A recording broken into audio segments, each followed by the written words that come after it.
नमस्कार दोस्तों, जय हिंद जय भारत। तो फिर से आज फिर प्रसिद्ध लेखक सादत हसन मंटो जी की सर्वश्रेष्ठ कहानियों में से एक कहानी जो कि आपकी खिदमत में मैं पेश करता हूँ। कहानी का शीर्षक है इश्किया कहानी।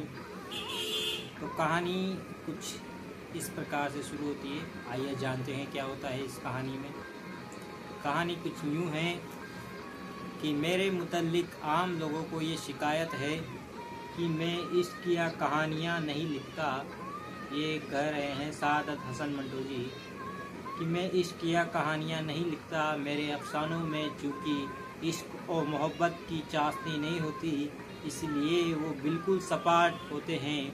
मैं अब ये इश्किया कहानी लिख रहा हूँ ताकि लोगों की ये शिकायत किसी हद तक दूर हो जाए।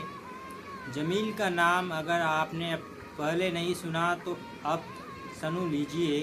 उसका तारुफ मुख्तसर तौर पर कराए देता हूँ। वो मेरा लंगोटिया दोस्त था। हम स्कूल में पढ़े, फिर कॉलेज में एक साथ हम इकट्ठा कॉलेज में पढ़े स्कूल में पढ़े फिर कॉलेज में एक साथ दाखिल हुए। मैं एमए में फेल हो गया और वो पास। मैंने पढ़ाई छोड़ दी मगर उसने जारी रखी। डबल एमए किया और मालूम नहीं कहाँ गायब हो गया। सिर्फ इतना सुनने में आया था कि उसने एक 5 बच्चों वाली माँ से शादी कर ली थी और आबादान चला गया था। वहाँ से वापस आया या नहीं रहा, इसके मुतल्लिक मुझे कुछ मालूम नहीं। जमील बड़ा आशिक मिजाज था। स्कूल के दिनों में उसका जी बेकरार रहता था कि वो किसी लड़की की मोहब्बत में गिरफ्तार हो जाए। मुझे ऐसी गिरफ्तारी से कोई ख़ास दिलचस्पी नहीं थी, लेकिन उसकी सरगर्मियों में जो इश्क से मुतल्लिक होती बराबर हिस्सा लिया करता था। जमील दराज कद नहीं था मगर अच्छे कद व खाल का मालिक था। मेरा मतलब है कि उसे खूबसूरत न कहा जाए तो उसके कबूल सूरत होने में शक व शुबा नहीं था। रंग गोरा और सुर्खी माइल तेज तेज बातें करने वाला, भला का जहीन, इंसानी नफीसियात का तालिब इल्म, बड़ा सेहतमंद। उसके दिलो दिमाग में सिन ए बुलुगत तक पहुँचने से कुछ अरसा पहले ही इश्क करने की ज़बरदस्त ख्वाहिश पैदा हो गई थी। उसको गालिब के इस शेर का मफहूम अच्छी तरह मालूम था। इश्क पर जोर नहीं है कि वो आतिश गालिब की लगाए न लगे और बुझाए न बुझे, मगर इसके बरअक्स वो ये आग खुद अपनी माचिस से लगाना चाहता था। उसने इस कोशिश में कई माचिसें जलाई। मेरा मतलब है कि कई लड़कियों के इश्क में गिरफ्तार हो जाने के लिए नीत नए सूट सिलवाए, बढ़िया से बढ़िया टाइयाँ खरीदी, सेंट की सैकड़ों कीमती शीशियाँ इस्तेमाल की, मगर ये सूट, टाइयाँ और सेंट उसकी कोई मदद न कर सके। मैं और वो दोनों शाम को कंपनी बाग का रुख करते। वो खूब सजा बना होता, उसके कपड़ों से बेहतरीन खुशबू निकल रही होती। बाग की रविशों पर मुतअद्दिद लड़कियां बदसूरत, खूबसूरत, कबूल सूरत, महव-ए-खिराम होती थी। तो उनमें से किसी एक को अपने इश्क के लिए मुंतखब करने की कोशिश करता मगर नाकाम रहता। एक दिन उसने मुझसे कहा, शहादत, मैंने आखिरकार एक लड़की चुन ही ली। खुदा की कसम, चंदे आफ्ताब, चंदे माहताब, मैं कल सुबह सैर के लिए निकला। बहुत सी लड़कियां माई के साथ स्कूल जा रही थी। उनमें एक बुर्का पोश लड़की ने जो अपनी नकाब हटाई तो उसका चेहरा देखकर मेरी आंखें खीरा हो गई। क्या हुस्न व जमाल था। बस मैंने वही फैसला कर लिया कि जमील, अब मज़ीद तक ओदो छोड़ो। इस हसीना ही के इश्क में तुम्हें गिरफ्तार होना चाहिए। होना क्या, तुम हो चुके हो। उसने फैसला कर लिया कि वो हर रोज़ सुबह उठकर उस मकाम पर जहां उसने इस काफिर जमाल हसीना को देखा था पहुंच जाया करेगा और उसको अपनी तरफ मुतवज्जा करने की कोशिश करेगा। उसके लिए उसके ज़हीन दिमाग ने बहुत से प्लान सोचे थे। एक जो दूसरों के मुकाबले में ज़्यादा काबिल अमल और जूद असर था, उसने मुझे बता दिया था। उसने हिसाब लगाकर सोचा, था कि 10 दिन मुतवातिर उस लड़की को एक ही मकाम पर खड़े रहकर देखने और घूरने से इतना मालूम हो जाएगा कि उसका मतलब क्या है, यानी वो क्या चाहता है। इस मुद्दत के बाद उसका रद्द अमल मुलाहिजा करेगा और इस तजिए के बाद कोई फैसला करेगा।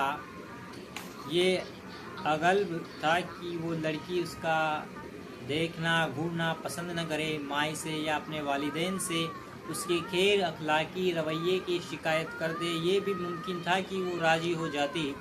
उसकी साबित कदमी उस पर इतना असर करती थी कि उसके साथ भाग जाने को तैयार हो जाती। ज़मील ने तमाम पहलुओं पर अच्छी तरह गौर कर लिया था, शायद ज़रूरत से ज़्यादा, इसलिए कि दूसरे रोज़ जब वो अलार्म बजने पर उठा तो उसने उस मकाम पर जहां उस लड़की से उसकी पहली मर्तबा मुठभेड़ हुई थी जाने का ख्याल तर्क कर दिया। उसने मुझसे कहा, सादत, मैंने ये सोचा है कि हो सकता है स्कूल में छुट्टी हो क्योंकि जुमा है। मालूम नहीं इस्लामी स्कूल में पढ़ती है या किसी गवर्नमेंट स्कूल में। फिर ये भी मुमकिन था कि अगर मैं उसे ज़्यादा शिद्दत से घूरता तो वो भन्ना जाती। इसके अलावा इस बात की क्या ज़मानत थी कि 10 दिन के अंदर अंदर मुझे उसका रद्द अमल यकीनी तौर पर मालूम हो जाएगा। बफर्ज मुहाल वो रजामंद हो जाती, मेरा मतलब है मुझे बिल मुशाफा गुफ्तगू का मौका दे देती, तो मैं उससे क्या कहता। मैंने कहा, यही कि तुम उससे मोहब्बत करते हो। ज़मील संजीदा हो गया। यार, मुझसे कभी न कहा न जाता। तुम सोचो ना, अगर ये सुनकर वो मेरे मुंह पर थप्पड़ दे मारती कि जनाब आपको इसका क्या हक हासिल है, तो मैं क्या जवाब देता। ज़्यादा से ज़्यादा मैं कह सकता कि हुजूर, मोहब्बत करने का हक हर इंसान को हासिल है, मगर वो एक और थप्पड़ मेरे मार सकती थी कि तुम बकवास करते हो।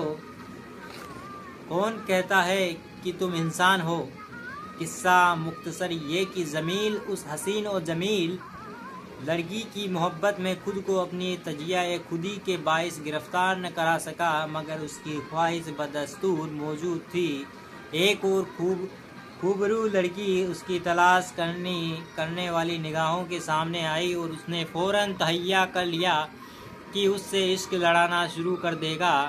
ज़मील ने सोचा कि उससे ख़त और किताबत की जाए, चुनांचे उसने पहले ख़त के कई मुसवदे फाड़ने के बाद एक आखिरी इश्क और मोहब्बत में सराबोर तहरीर मुकम्मल की, जो मैं यहाँ मिन ओअन नकल करता हूँ। जाने ज़मील, अपने दिल की धड़कनें सलाम के तौर पर पेश करता हूँ। हैरान न होइएगा कि ये कौन है जो आपसे यूँ बेधड़क हम कलाम है। मैं अर्ज़ किए देता हूँ, कल शाम को 6:15 बजे, नहीं 6:11 पर जब आप अमृत सिनेमा के पास तांगे में से उतरी तो मैंने आपको देखा। बस एक ही नज़र में उसने मुझे मशहूर कर लिया। आप अपनी सहेलियों के साथ पिक्चर देखने चली गई और मैं बाहर खड़ा आपको अपने तस्वूर की आंखों से मुख्तलिफ रूपों में देखता रहा। 2 घंटे के बाद आप बाहर निकली, फिर जियारत नसीब हुई और मैं हमेशा के लिए आपका गुलाम हो गया। मेरी समझ में नहीं आता मैं आपको और क्या लिखूं। बस इतना पूछना चाहता हूं कि आप मेरी मोहब्बत को अपने हुस्न और जमाल के शायान एशान समझेगी या नहीं।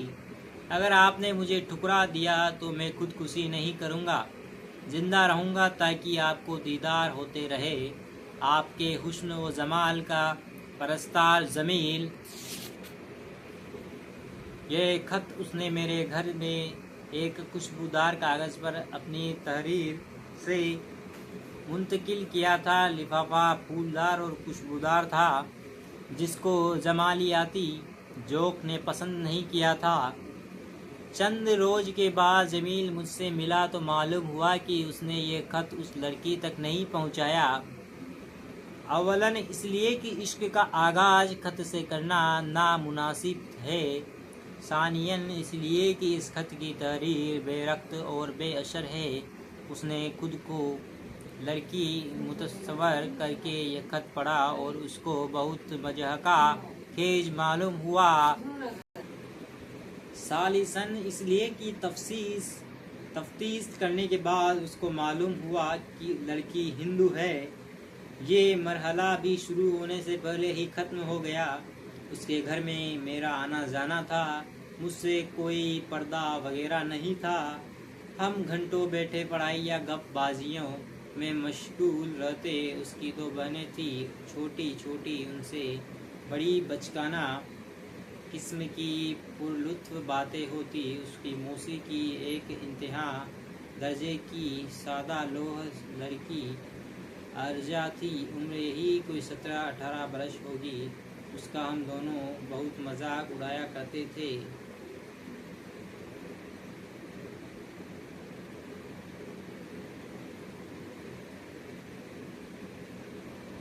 हम घंटों बैठे पढ़ाई या गपबाजियों में मशगूल रहते। उसकी 2 बहनें थी, छोटी छोटी, उनसे बड़ी बचकाना किस्म की पुरलुत्फ बातें होती। उसकी मौसी की एक इंतहा दर्जे की सादा लोह लड़की अर्जा थी। उम्र यही कोई 17-18 बरस होगी।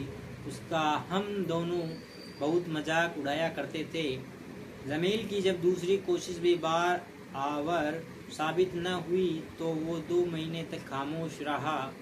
इस दौरान में उसने इश्क में गिरफ्तार होने की कोई नई कोशिश न की, लेकिन इसके बाद उसको एकदम दौरा पड़ा और उसने 1 हफ्ते के अंदर अंदर 5-6 लड़कियां अपने इश्क की बंदूक के लिए निशाने के तौर पर मुंतखब कर ली। पर नतीजा वही ढाक के 3 पात। सिर्फ 4 लड़कियों के मुतल्लिक मुझे उसकी इश्किया मुहिम के बारे में इल्म है। पहली ने, जो उसकी दूर दराज की रिश्तेदार थी, उसकी माँ के जरिए उसकी माँ तक ये अल्टीमेटम भिजवा दिया कि अगर जमील ने उसको फिर बुरी नज़र से देखा तो उसके हक में अच्छा न होगा। दूसरे गौर से देखने पर चेचे के दागों वाली निकली। तीसरे की 6-7वें रोज एक कसाई से मंगनी हो गई। चौथी को उसने एक लंबा इश्किया खत लिखा जो उसकी मौसी की बेटी अर्जा के हाथ आ गया। मालूम नहीं किस तरह पहले जमील उसका मजाक उड़ाया करता था, अब उसने उड़ाना शुरू कर दिया। इतना कि जमील का नाक में दम आ गया। जमील ने मुझे बताया, शहादत, ये अर्जा जिसे हम बेवकूफ़ी की हद तक सादा लो समझते थे, सख्त जालिम है। सब समझती है। जिस लड़की को मैंने खत लिखा था और गलती से अपने मेज़ के दराज में रख के ये सोचने में मशगूल था कि वो इसका क्या जवाब लिखेगी, ये कमबख्त जाने कैसे ले उड़ी। अब उसने मेरा नाका बंद कर दिया। बाज औकात ऐसी तल्ख बातें करती है कि मुझे रुलाती है और खुद भी रोती है। मैं तो तंग आ गया हूँ। उससे बहुत ज़्यादा तंग आकर उसने अपनी इश्क की मुहिम और तेज कर दी। अब की उसने 14 लड़कियां चुनी, मगर अच्छी तरह गौर करने के बाद उनमें से सिर्फ 1 बाकी रह गई। 10 उसके मकान से बहुत दूर रहती थी, जिनको हर रोज हतमी तौर पर देखने के मुतल्लिक उसका दिल गवाही नहीं देता था। 2 ऐसी थी जिनका खानदानी होने के बारे में उसे शुबा था। 12वीं 13वीं ने एक दिन ऐसी बुरी तरह घुरा कि उसके औसान खता हो गए। 14वीं, जो कि 14वीं का चांद थी, मुल्तफित हो जाती, मगर वो कमबख्त कम्युनिस्ट थी। जमील ने सोचा कि इसका इल्तिफात हासिल करने के लिए वो ज़रूर कम्युनिस्ट बन जाता। खादी के कपड़े पहनकर मजदूरों के हक में 10-12 तकरीरें भी कर देता। मगर मुसीबत ये थी कि उसके वालिद साहब रिटायर इंजीनियर थे। उनकी पेंशन यकीनन बंद हो जाती। यहाँ से नाउम्मीदी हुई तो उसने सोचा कि इश्कबाजी फजूल है। शराफत यही है कि वो किसी से शादी कर ले, इसके बाद अगर तबीयत चाहे तो अपनी बीवी की मोहब्बत में गिरफ्तार हो जाए। चुनांचे उसने मुझे इस फैसले से आगाह कर दिया। ते ये हुआ कि वो अपनी अम्मी जान और अपने अब्बा जान से बात करे। बहुत दिनों के सोच विचार के बाद उसने इस गुफ्तगू का मुशवरा तैयार किया। सबसे पहले उसने अपनी अम्मी से बात की। वो खुश हुई। इधर उधर अपने अजीज़ों में उन्होंने ज़मील के लिए मौजूद रिश्ता ढूंढने की कोशिश की, मगर नाकामी हुई। पड़ोस में खान बहादुर साहब की लड़की थी, एमएज, बड़ी जहीन और तबीयत की बहुत अच्छी। मगर उसकी नाक चिट्टी थी। खाला की बेटी हुस्न आरा थी पर बेहद काली सुगरा थी, मगर उसके वालिदैन बड़े खसीस थे। जहेज में जितने जोड़े जमील की माँ चाहती थी उससे वो आधे देने पर भी रजामंद नहीं थे। अर्जा का तो कोई सवाल ही पैदा नहीं होता था। जमील की माँ ने बड़ी कोशिशों के बाद रावलपिंडी के एक मुअज्जज और मुतमवल खानदान की लड़की से बातचीत तय कर ली। जमील अपनी नाकाम इश्कबाजियों से इस कदर तंग आ गया था कि उसने अपनी माँ से ये भी न पूछा कि शक्ल और सूरत कैसी है। वैसे उसने अपने जिंदा तशव्वुर में इसका अंदाज़ा लगा लिया था और मुफस्सल तौर पर सोच लिया था कि वो उसकी मोहब्बत में किस तरह गिरफ्तार होगा। ये सिलसिला काफ़ी देर तक जारी रहा। मैं खुश था कि ज़मीर की शादी हो रही है। उसके मर्ज़ मुतल्लिका व इश्क का एक फ़कत यही वाहिद इलाज था। 6 महीने गुजर गए। आखिर रावलपिंडी के उस मुअज्जज और मुतमवल ख़ानदान जिसका नाम गालिबन शरीफा था उसकी मंगनी हो गई। इस तकरीब पर उसे ससुराल की तरफ से हीरे की अंगूठे मिली जो वो हर वक्त पहने